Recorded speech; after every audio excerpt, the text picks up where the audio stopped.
Welcome, everybody. It is great to see you all. Thank you for joining us today.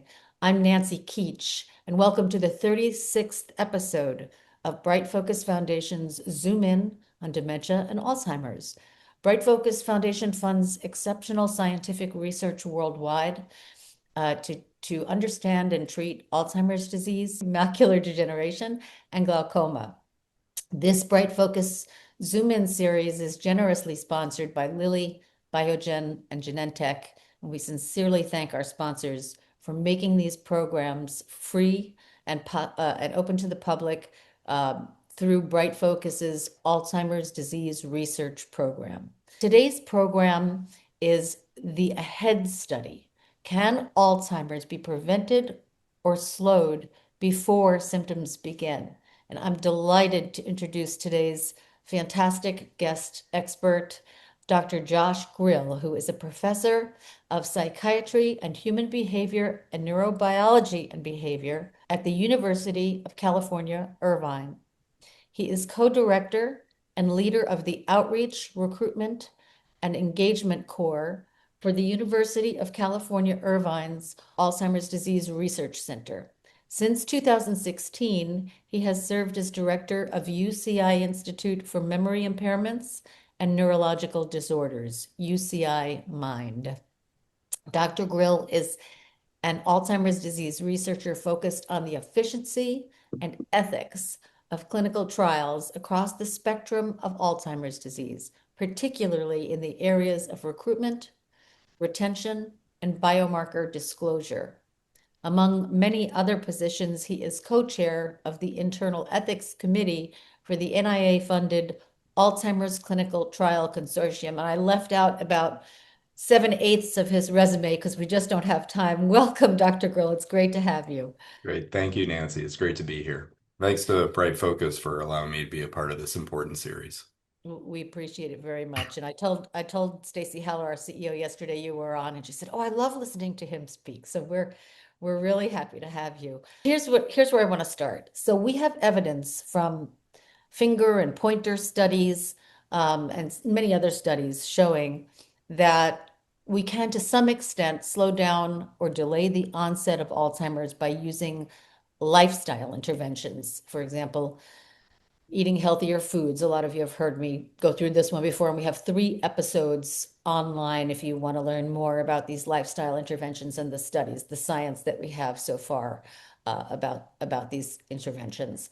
Eating healthier foods, getting reasonable exercising, getting reasonable exercise, managing blood pressure, reducing stress, getting sleep, staying socially active and engaged with other people, monitoring hearing and vision loss, not smoking and drinking excessively, and learning new things, to list some of the basics. Got that out of the way. But the idea of preventing Alzheimer's through medications has honestly seemed very distant. And here we are suddenly, it seems, already talking about a study about prevention that has finished recruiting. So why do scientists think now that it may be possible to prevent Alzheimer's before symptoms begin? Yeah, I think there's tremendous enthusiasm about the potential to prevent Alzheimer's disease. To be more accurate, though, I would say there's tremendous potential and enthusiasm about preventing dementia caused by Alzheimer's disease. I think it's important to say that today in 2025, there's no way to prevent Alzheimer's disease or any other cause of dementia. And we routinely, regularly, happily make a lot of recommendations to folks about lowering your risk. So all the things you talked about are great to do. And as you pointed out, there are a lot of things that we can recommend to people now that have been shown in quite rigorous studies to help people's memories perform better. And we hope and many believe that doing those things could ultimately let some people live out their lives without developing dementia. But I think too, for a lot of us, we've known patients who had Alzheimer's, dementia, or other causes of dementia who would have seemed to have done everything right. They exercised through their whole lives, they ate a healthy diet, maybe they adhered to the Mediterranean diet or the Mind diet or the DASH diet. They stayed physically active as well as cognitively and socially active later into life.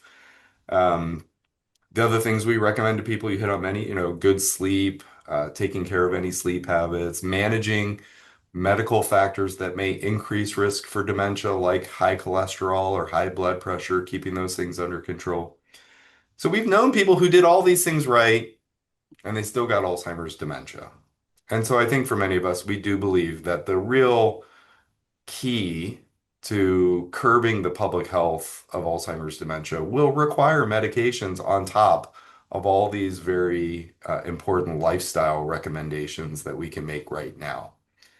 The AHEAD study is one medication study, a clinical trial that I'm really honored to be a part of. It's led by Risa Sperling from Harvard and Brigham and Women's Hospital in Boston, Massachusetts.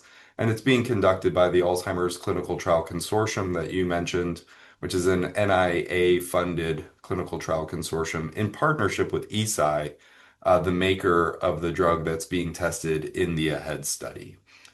The AHEAD study is a clinical trial testing a medication specifically in a population that we call quote unquote preclinical Alzheimer's disease. And what that means is that the people who are eligible and have been enrolled in the AHEAD study don't have Alzheimer's dementia. In fact, they don't even have memory problems. Many of them are worried about their memory, but on cognitive tests, they test normally. And to be in the AHEAD study, older adults, 55 to 80, who were interested in being in the study, had to not only test normally on cognitive tests, they had to have biological evidence that the disease that puts them at risk for developing cognitive problems and dementia was present. And ultimately, they had to have a brain scan that said amyloid plaques were accumulating in their brain. And for many of us, we believe that the presence of amyloid plaques in the brain of a person who's older but has normal cognitive function puts them at significantly increased risk to someday develop dementia. Now, we're testing lecanemab in the AHEAD study. Lecanemab is a drug that has already been approved by the FDA and several regulatory agencies around the world for the treatment of people who have memory problems and dementia due to Alzheimer's disease.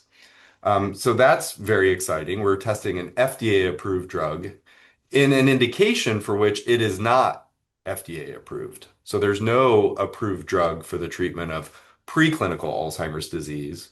Again, that cognitively normal population. Um, Lecanemab was approved because it was tested in rigorous clinical trials that demonstrated in people with mild cognitive impairment or mild dementia due to Alzheimer's disease, it slowed the course of the disease by about 30% over 18 months. That is presumed to be directly related to the biological activity of lecanemab, which is lecanemab can essentially clear the plaques from the brain, at least in some patients. So over the course of 18 months, most of the patients who are in the phase 3 clinical trial of lecanemab, this again is people with symptoms, most of them had their amyloid PET scan go from elevated, which we think of as synonymous with Alzheimer's disease, to not elevated. That is almost a normal scan result. And so the idea in the AHEAD study is to test whether in people who we know have plaques accumulating in the brain, if we can try to remove them, do we stave off the memory problems and the dementia from even beginning? And that is truly exciting. Now, the risks for the lifestyle interventions you mentioned are pretty low, right? If we go out and exercise, we're at risk for tripping off the sidewalk and maybe spraining our ankle, things like that. But they're pretty low risk. Now, every medication, of course, carries other risks. Even medications in our medicine cabinet at home, the ibuprofens, the Tylenols. There are some risks that come with every single drug. And in clinical trials, we're not only testing whether drugs are efficacious, whether they offer benefit to patients, we're also testing safety. And that's part of every clinical trial. We're always considering safety. And the safety profile for lecanemab and other drugs like it is certainly also important to consider. Clearing the brain of plaques does bring a risk that the process by which the drug seems to do that can leave the blood vessels in the brain a little leaky, and that can cause what we might call swelling or accumulation of fluid near the vessels in the brain, or even a bit of bleeding in the brain. So in the Clarity phase 3 trial of lecanemab, about 12% of patients experience what we call ARIA, which stands for amyloid-related imaging abnormalities. That's a mouthful, I know. We call it that because That's why you call it ARIA. that's why we call it ARIA. It's much easier to say. Um, and we also call it that because for most patients who experienced ARIA, there were no symptoms associated with it. And the only reason we knew it was happening is that it can be picked up on an MRI scan. So that's the imaging part. So, these are important side effects. But for most people experience them, they actually don't experience symptoms associated with it whatsoever, and they resolve on their own if the treatment is stopped, or even in some cases, if the treatment is not stopped, that they may resolve on their own. And there are, some worst case scenarios that should be considered. Bleeding in the brain is not something anyone wants to have happen.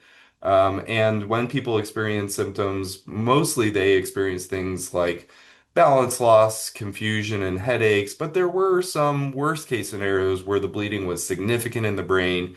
That's considered a lobar hemorrhage. And that can be very serious, disabling, or even deadly. So, the AHEAD study is taking safety as seriously as we are taking efficacy. But, we are still learning about these things. And for most of us, I think, certainly for those of us involved in the study, the potential benefits warrant the risks. And, we do a thorough informed consent for everyone who's in the study. They understand the risks associated with lecanemab and the risks of being in the study. And again, for the folks that I've known who are in these studies, it's a risk they're very happy to undertake for the possibility of one, gaining access to a drug that may actually, stave off dementia for some time, and two, helping us figure this out, not just for them, but for their families, for future generations, for humanity. The people who participate in these studies are my absolute heroes. They are, certainly hoping to benefit, but they are driven by helping scientists and doctors make progress in something that they know to be an extremely important topic. So, the last kind of introductory part I'll say is that you already mentioned the AHEAD study has now completed its recruitment or enrollment.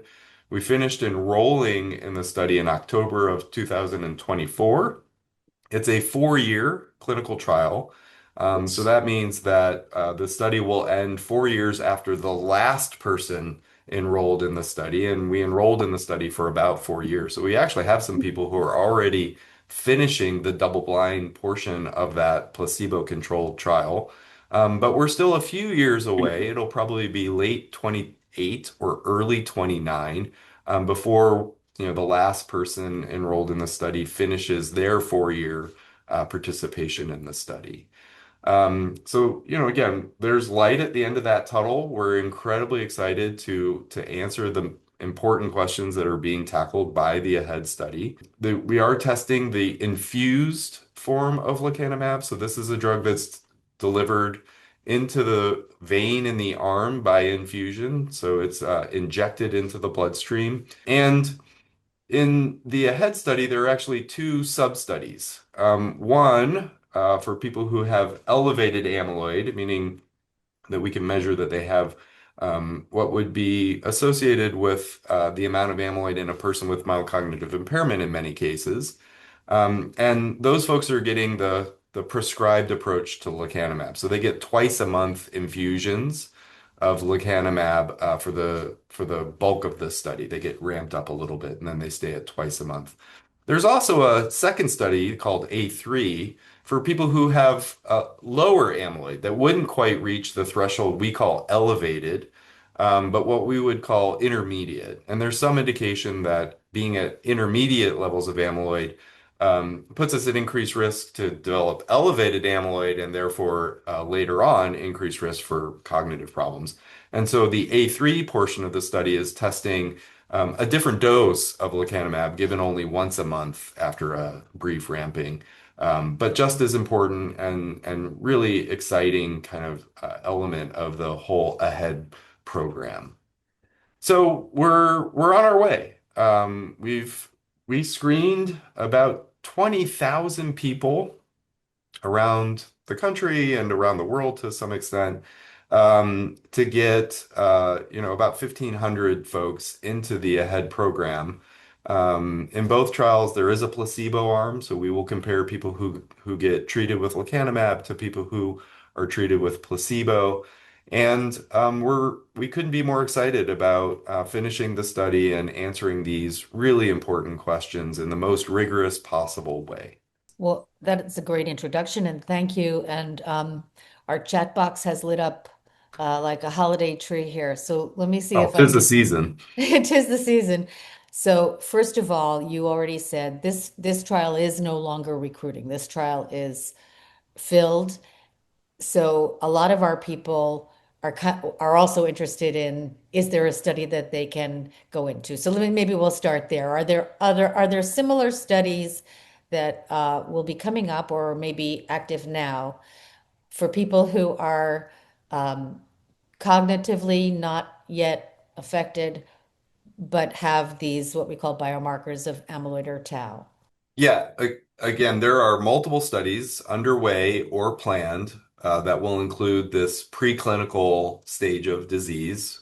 The ACTC is about ready to launch its next study, which will test unique combinations of anti-amyloid and anti-tau therapies. That'll be called the Tau Platform Study, and we're hoping it'll launch very soon. It hasn't yet, but the planning is more than well underway. It's near completion. Dr. Gill, do you have a rough estimation of when that might launch? First quarter of 2026. Oh, that's great. That's soon. Yeah. Okay. And so I'm going to promise the audience we will have Dr. Grill or someone from his team back when that launches and people can enter it. Go ahead. And that'll be a wonderful milestone for ACTC, the network, and that's a very exciting trial because in that study, some people will be treated with both an anti-amyloid and an anti-tau therapy.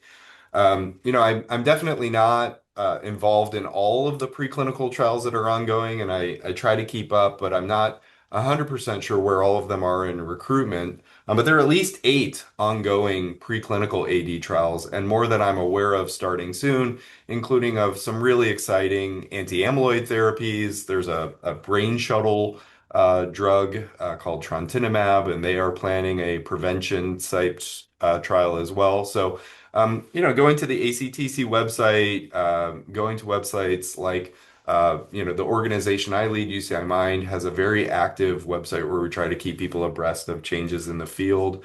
The NIA has a website for Alzheimer's.gov. The Brightfocus website is fantastic. There's a lot of resources available to folks to try to keep up to speed. Um, Here at UC Irvine, we're one of about 35 Alzheimer's disease research centers funded by the National Institute on Aging. And so, other centers around the country, I know, put the same amount of energy into keeping their websites up to speed so that people can learn about the trials happening around them as well. But I'd be remiss if I didn't say, folks interested in trials, we couldn't be more grateful. That is the only way we're going to answer these questions and move the field forward is if more people want to participate in trials like AHEAD, and these other trials that are coming soon. So you mentioned amyloid and tau, and I'm getting a number of comments about p-tau 217. So let's Mhm. start there, and then I'm going to go to the ApoE4 a series of questions everybody is asking. I just wanted to establish that this trial is no longer recruiting. We will bring you in these zoom ins and the zoom ins on clinical research, we will continue to bring you lists of trials that are currently recruiting, and especially those that have multi-sites across the country so that there's an opportunity for you to participate. Um, so let's start with this one. Stephen from a YouTube says the biomarker issue is interesting. I'm so happy to have gotten the p-tau 217 before a diagnosis. I'm in the Kisunla trial for pre-MCI, pre-mild cognitive impairment, and I think there's a real chance of delaying Alzheimer's indefinitely. Several people are writing in asking about, I have both. This is Beth. Um, I want, she says she wants to be in a trial like that. My re most recent cognitive test went from MCI to normal, but I have both elevated p-tau 217 and amyloid. I'm in the ADNI 4 study. Not going to continue with her personal story, but Yeah. can you get a little more a little more in Yeah, the weeds on p-tau 217? absolutely. Let me explain a couple of things that were in some of those questions. So, first, p-tau 217 or 217. When most people say p-tau 217, they're referring to a blood biomarker. We can measure plasma p-tau 217, and it's incredibly informative. It really seems to associate with brain amyloid and brain tau levels. And a lot of work to try to understand why it seems to associate with both. It goes down when people are treated with these amyloid lowering drugs, but it doesn't go down as much as the amyloid PET scan goes down. Hmm. And so it's a really valuable tool in research. It's now a valuable tool in clinical care as well. But for me, I've been pretty strong in my suggestions that it's a valuable tool in the clinical care of people who have memory problems, or dementia. It can be great to rule out Alzheimer's disease as a cause of memory problems. At least some groups are using very strong data, meaning a high level of p-tau 217 to rule in Alzheimer's disease and even move into treatment with these amyloid lowering drugs. But I personally think we should not yet be using p-tau 217 in older adults who simply want to know their risk. I'm not paternalistic about that. I understand why people want that information. But I think that it's really important that people understand there are some risks around having this test while cognitively unimpaired. The label of Alzheimer's disease, unfortunately, is still associated with a stigma in our society.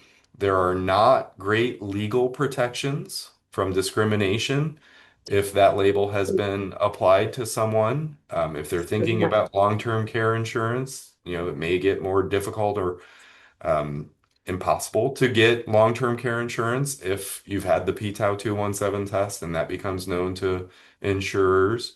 I think that it's really important that people have education and counseling before they get this test. And, a good doctor would offer that education and counseling, but there aren't guidelines yet for doing this and Right. to ensure that people are being as protected as possible. And really, helping them make that decision first. Once the toothpaste is out of the tube, it's very hard to put it back in.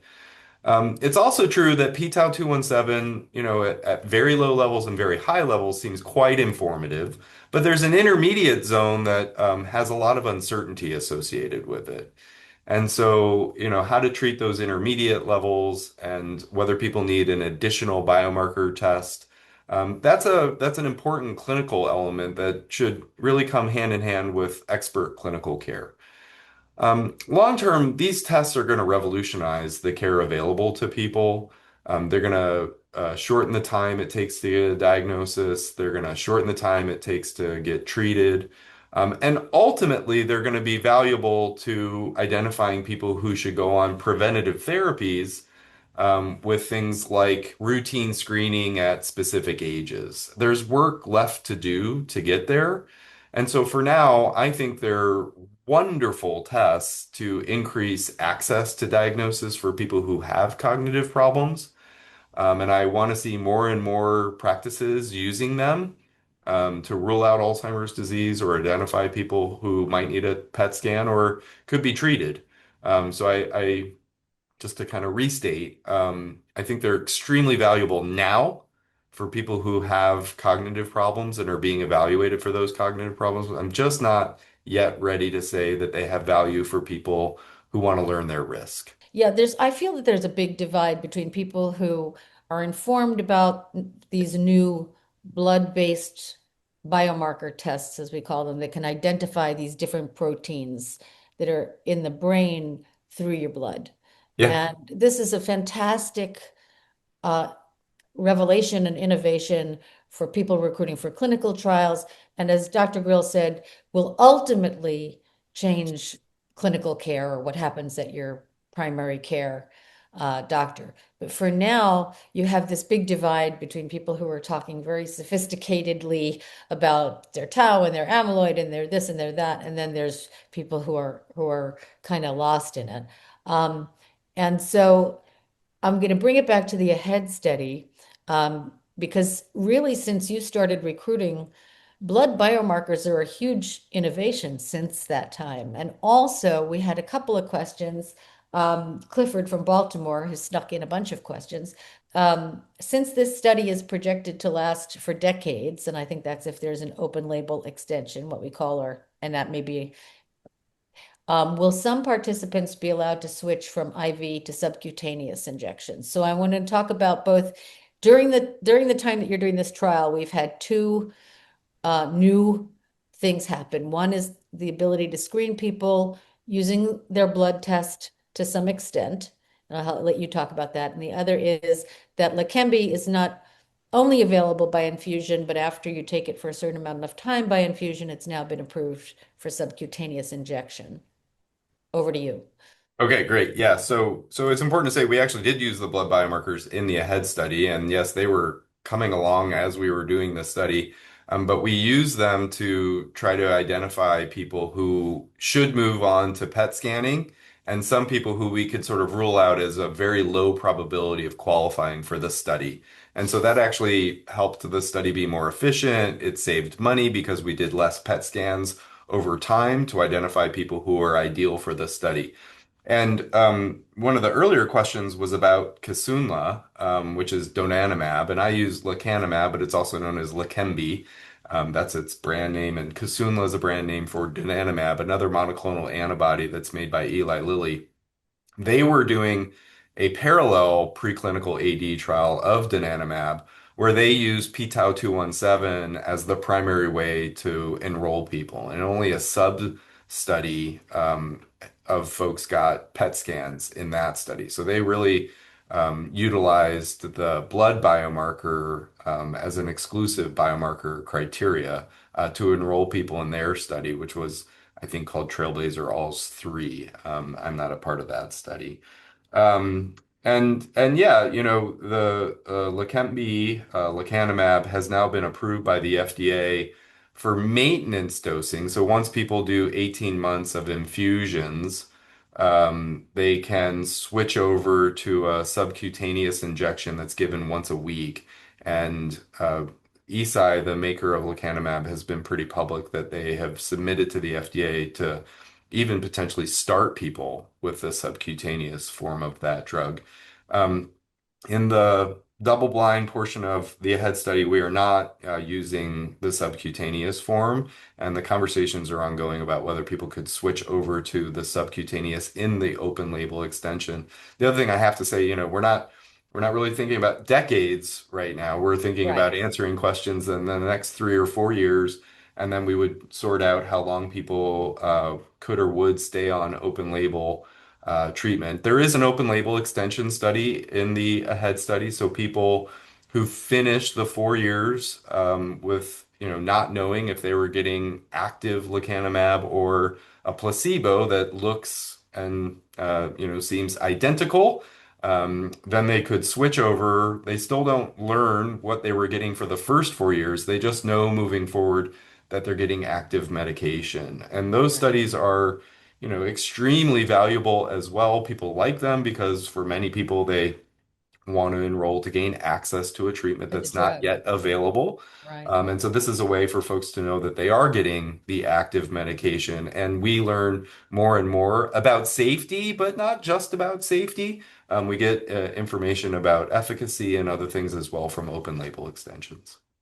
Okay, I think I'm gonna get in a lot of trouble if I don't start talking about ApoE4. Sure. So let me start with MK's question. I believe you have ApoE4s in the study, and if so, what are your thoughts on the future early use with three fours and fours? And I know somebody else asked what percentage of people with ApoE4 are in the study. So let's start there.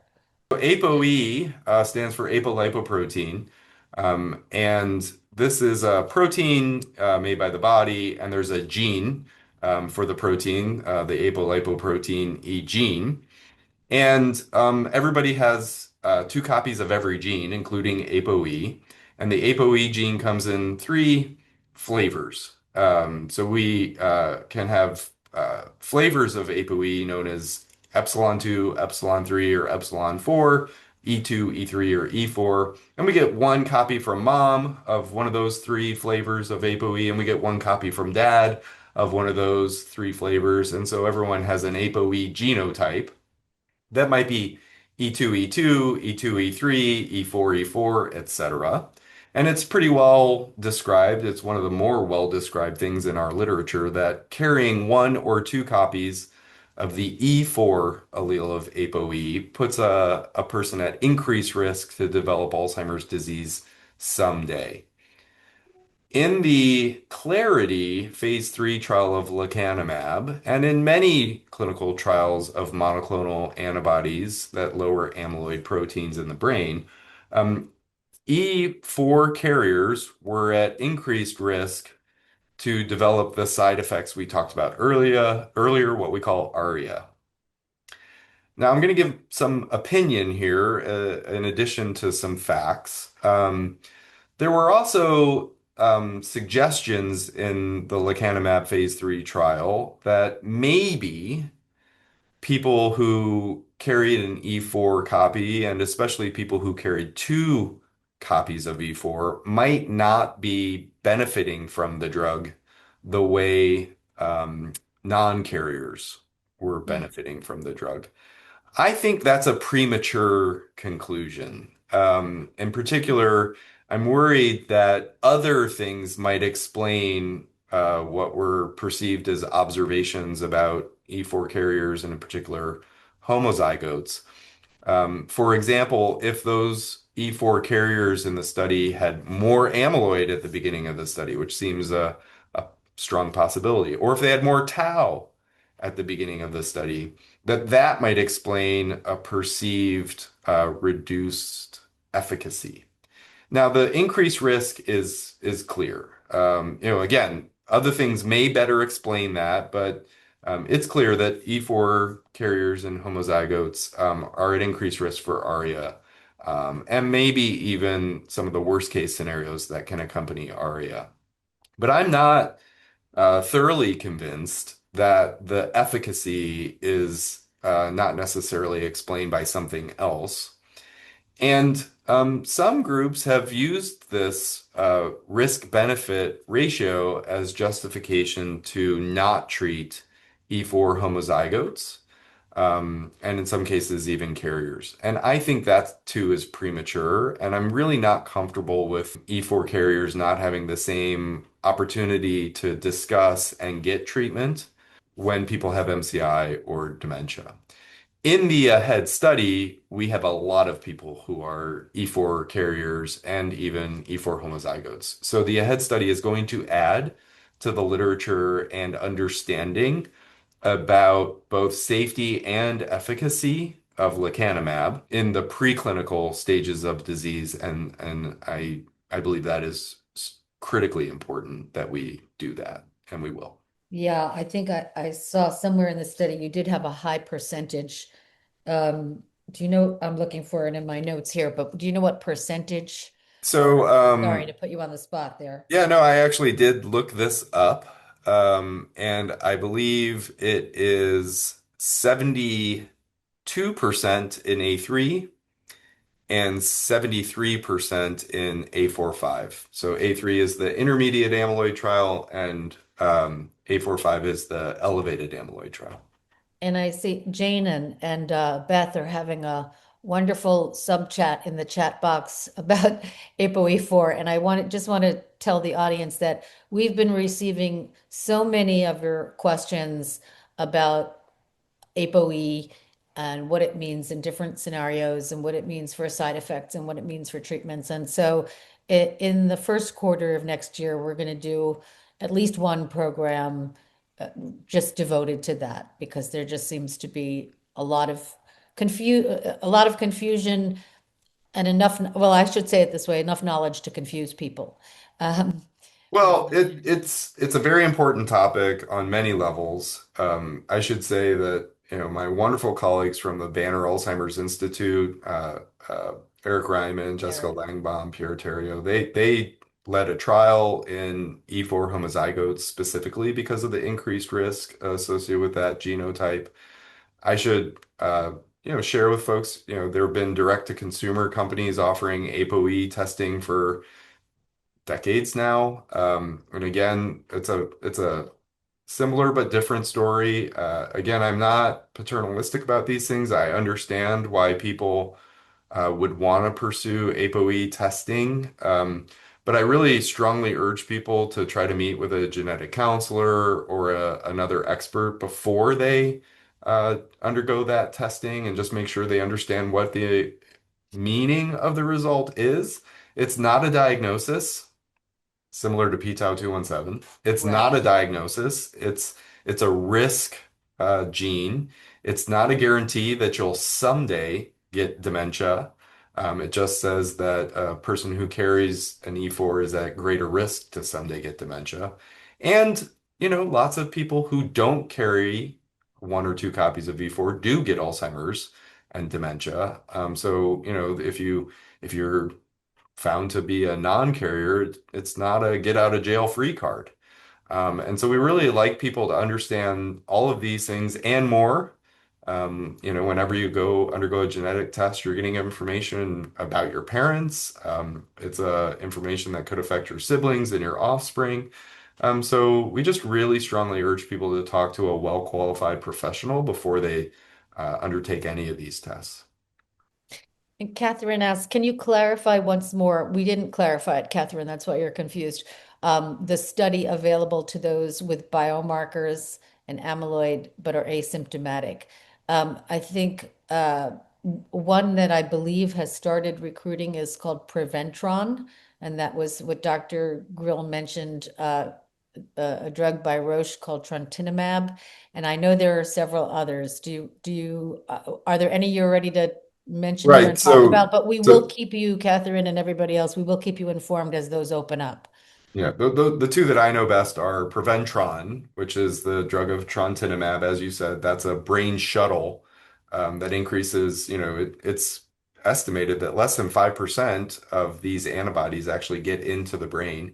And so that drug, which is being developed by Roche, is attached to what we call a brain shuttle. It's a Trojan horse or a trick to get the antibody across the blood-brain barrier, something that protects our brains from having things we don't want getting into the brain from doing so. And so much more of the antibody gains access to the brain and the central nervous system, and that may actually help it lower amyloid even more or even more rapidly.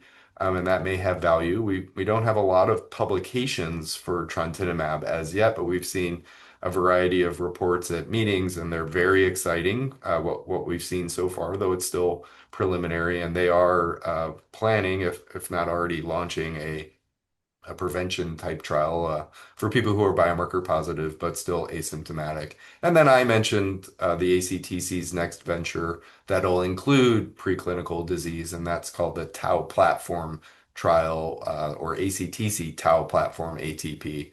And we do anticipate that that will start early in 2026. And I promise we're going to keep covering these.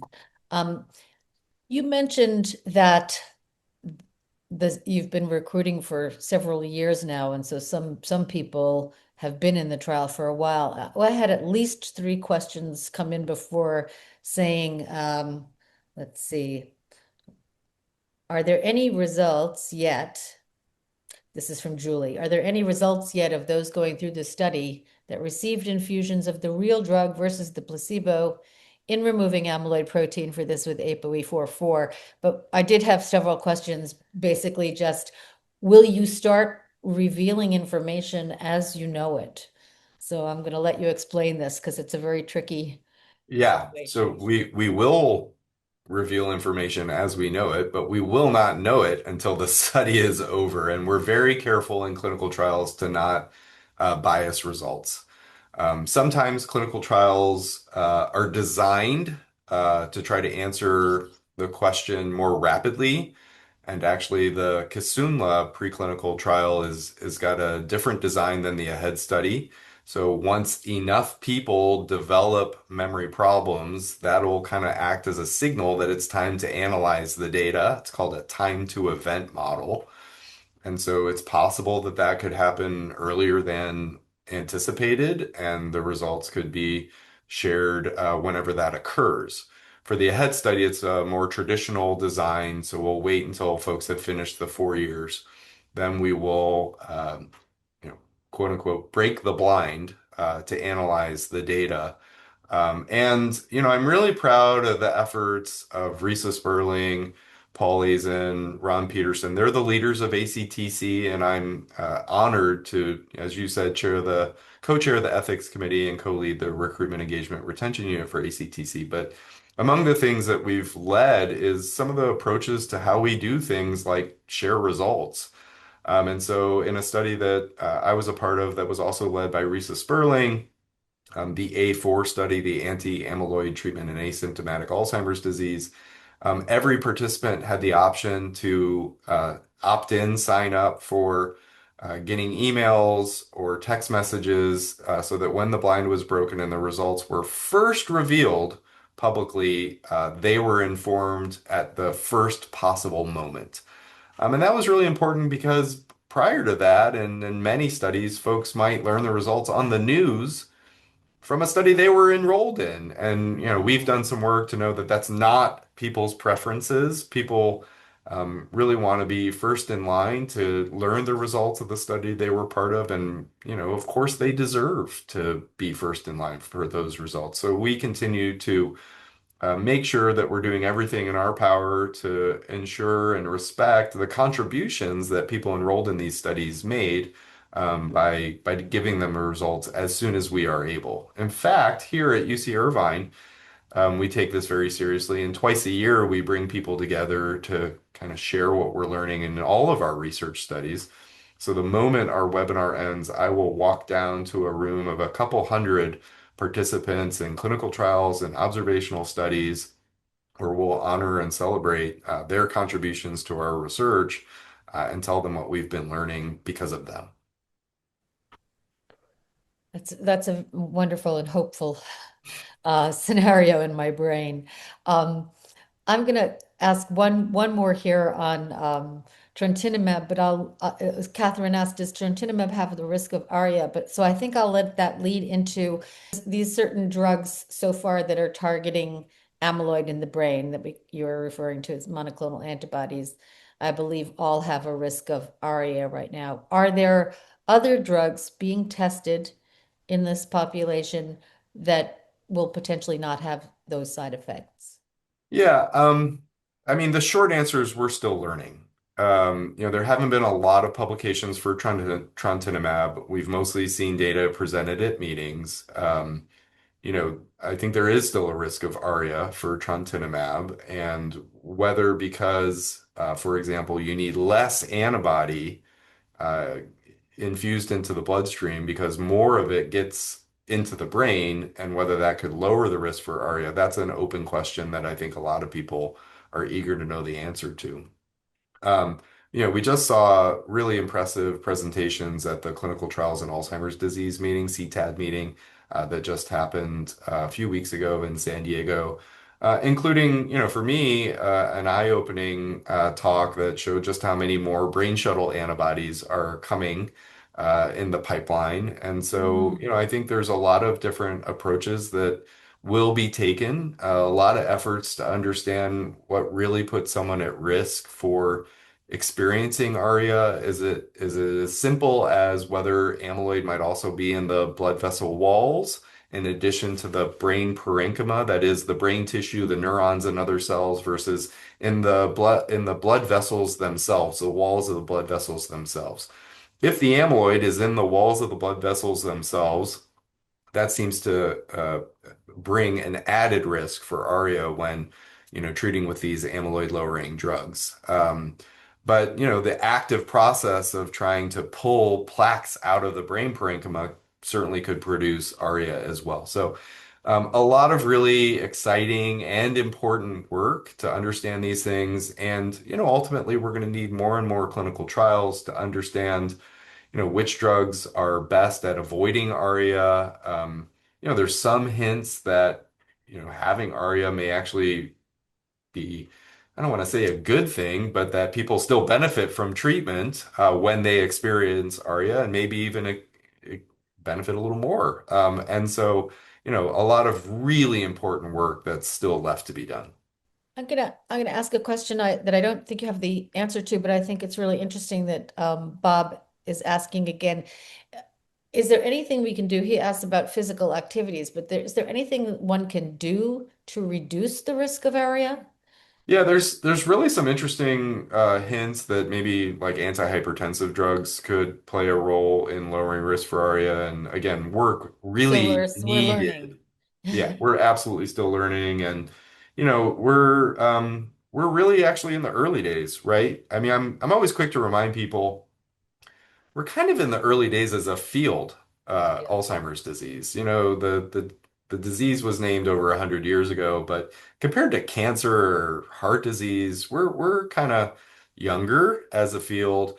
And the modern age of Alzheimer's research is really only a couple of decades old. And the trajectory of learning and progress is so steep that many of us believe that if we continue to invest in this as a research space, the progress is going to come only faster and faster. And that's, really what's most exciting.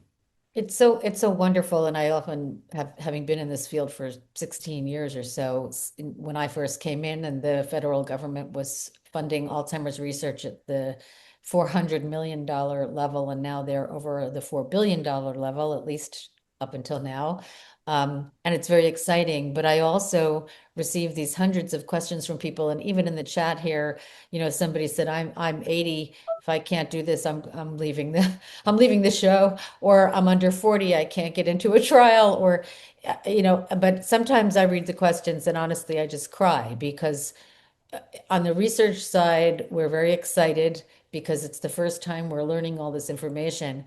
But for people who are struggling today, it's incredibly frustrating and infuriating in some cases, that to not be able to get clear information. And part of what we're trying to do with this show is provide information and studies that you can participate in so that you can hopefully get the benefits of some of these new innovations in the field.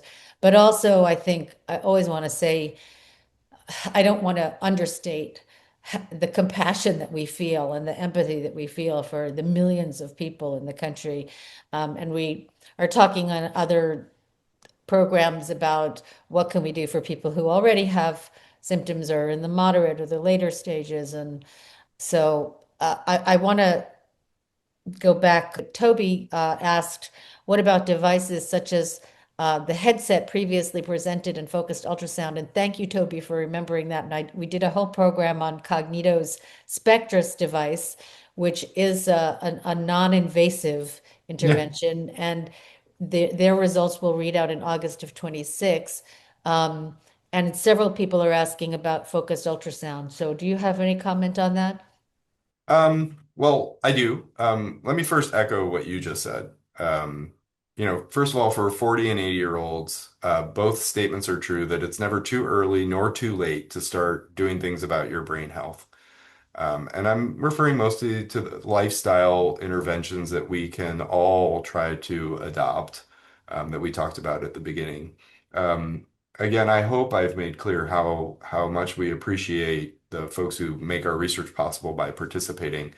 But we do research because we want to help everyone who's faced with these diseases. And many of us in the field have had our own lives touched by these diseases and are, all the more passionate about finding solutions as quickly as possible. But we certainly, keep the experience of the journey of dementia front and center in everything we do, in every study we conduct. The ultimate goal is to change people's lives for the better through research. And one of the worst parts of my job is when I have to tell someone they're not eligible to be in a trial who wants to be in a trial.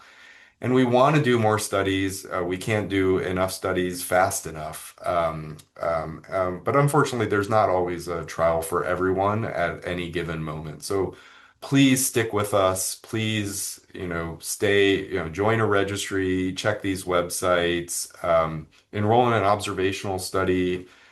Do what you can if you really want to support the research mission. Just know how grateful all of us are. Um, Focused ultrasound is very interesting. The study I know best was a very intriguing study of three people that was published in the New England Journal of Medicine. Very clever and elegant design where people had treatment with aducanumab, a monoclonal antibody that was approved by the FDA but is no longer being used clinically, did seem to lower amyloid, not as efficiently or consistently as the ones that are now being used clinically, lecanemab and donanemab. But the focused ultrasound was done to one half of the brain, and they looked at amyloid lowering in that half of the brain compared to the other half of the brain. One really important caveat is that all of these folks were E4 non-carriers, and so the risk of ARIA was lower. The duration of follow-up was not super long. And so I think, there's a reason to continue to follow this story. There are folks who believe in ultrasound for, not just for improving access to the brain of these monoclonal antibodies, but maybe trying to help the brain get rid of amyloid on its own. So I'll continue to follow the story. Right now, the field is willing to consider a great many therapeutic hypotheses. And, what I'll promise is that we're just going to keep working until we sort it out and everything's fair game. But everything requires rigorous testing in clinical trials. And if I'm so bold as to have concluding remarks, I would say that there are folks out there who are trying to sell treatments, sometimes at great cost, that really lack evidence. And so the great thing about clinical trials is that they are studies that are designed and have a gold standard approach to removing bias, and giving us answers that literally are the highest level of evidence possible in medical research. And unfortunately, we see a lot of things advertised on television and newspapers, on radio ads, for which that gold standard level of evidence simply does not exist. And so, if folks are considering some of these low or high cost interventions, and it could be as simple as a supplement. Dietary supplements are good for people who have deficiencies. But there's really no evidence to support any dietary supplement in a person who's not deficient, for a treatment or prevention of Alzheimer's disease or any other cause of dementia.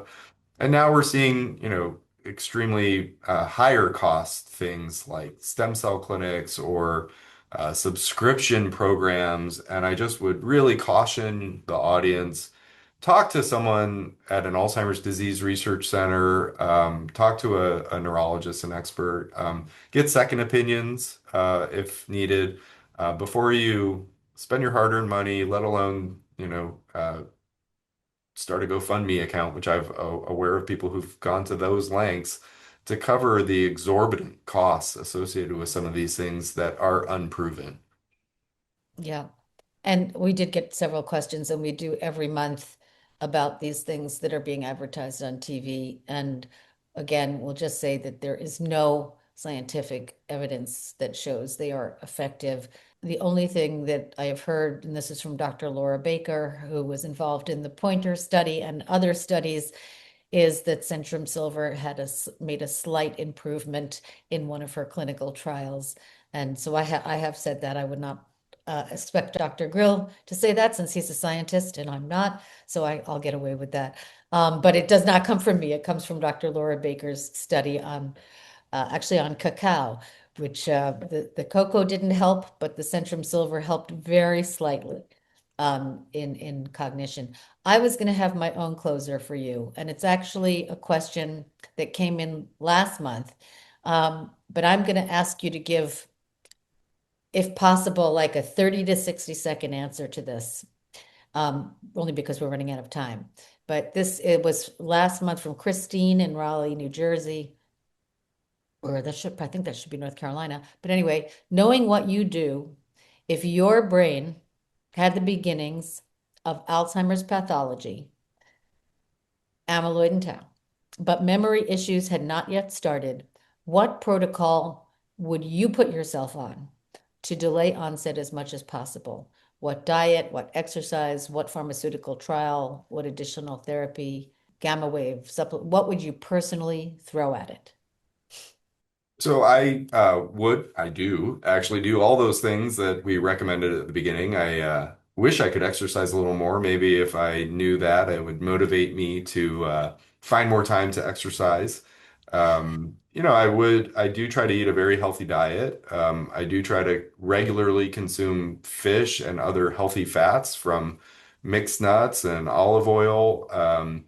I eat a lot of dark green leafy vegetables. I eat a lot of vegetables and fruits in general. I do actually try really hard to avoid excess complex carbohydrates, even harder this time of year. But I don't eat a lot of sweets. I don't eat fast food. I eat a lot of fruits and vegetables, and I do eat a lot of fish. Um, I I would really try to get in a trial. I'm really very excited about these drugs. I'm excited about lecanemab. I'm excited about trials of drugs that I have nothing to do with, like donanemab. I hope will be part of the Preventron trial. We're not yet. I hope we will be. I would absolutely, recommend people participate in trials like that. In a clinical trial, informed consent is essential. You should get all your questions answered by a site principal investigator before you sign on the dotted line and commit to doing this. One of the worst things people can do is sign up to be in a trial and then change their mind and drop out. That's one of the only ways trials don't answer questions. So I'm urge people to be very serious about getting their answers to their questions, and being committed to helping us by not only enrolling in a study but finishing the study. If someone experiences an untoward event, we don't want them to stay on the drug. But in many trials, you can finish the trial without being on the therapy. And so I like to make sure people understand that. Um, but that's what I would do. And otherwise, I would keep doing all the things I'm already doing. And I hope everyone in your audience is doing them too. And we hope you live cognitively well for a very long time so that you can bring us more trials and more innovations. And thank you so much for being here today. We really, really appreciate your time. Um, and hope you'll come back and talk about the next studies that are open for enrollment. And as our time comes to a close today, I want to thank our fantastic team, the team at Brightfocus Foundation, Dr. Sharon Rossi, who's here and has been answering your questions in the chat. Our producers, Amanda Russell and Alexa Villarreal, the team at M Squared, which is the platform that's allowing me to actually see you guys, which I really like. And especially thank you, Dr. Grill, for sharing your expertise and your information and your time with us. If you have questions that were not answered today, on the screen now is a list of previous episodes. They have so much information from the greatest experts in the world, and they're available for free. Enjoy them at brightfocus.org/zoom in or on YouTube, on the Brightfocus channel on YouTube. And I did highlight in yellow some of the because so many people are asking about lifestyle interventions. What can they do if they're not in a trial? And also one on blood tests and the stages of Alzheimer's. I just want to give you a sense of what's available to you for free here. We also can send you transcripts of them. Um, Next slide, please. Brightfocus has a lot of resources available online and in print. Um, and we have a new infographic that sort of describes all of the FDA approved treatments so far for Alzheimer's, whether it's for symptoms or it's disease modifying or if it's for agitation and so on. We will be sending out a recording and a transcript of this episode to all of you by email in about a week or so. That will include links to these resources that we've discussed today. Again, if you want to catch up on prior episodes, go to brightfocus.org/zoom in. Next slide, please. If this program would be helpful to somebody that you know, and unfortunately, we all know people going through this, please share the link to the show with 3 friends or more. Um, and last slide, please. We have the next Zoom coming in January 22nd. I think we will try to make that on ApoE4 status. Um, and I will wrap up, if I can see the gallery again, that would be wonderful, by saying, as I do each episode, uh, life is so short. Tell everyone you love how much you love them. Give them a hug. Keep them close. Um, I hope everybody has fantastic holiday seasons, and we will see you in the new year. Thank you again, Dr. Grill. Really appreciate your being It was here. my honor. Thanks for letting me be a part of it. Happy holidays to everyone. Happy holidays, everybody.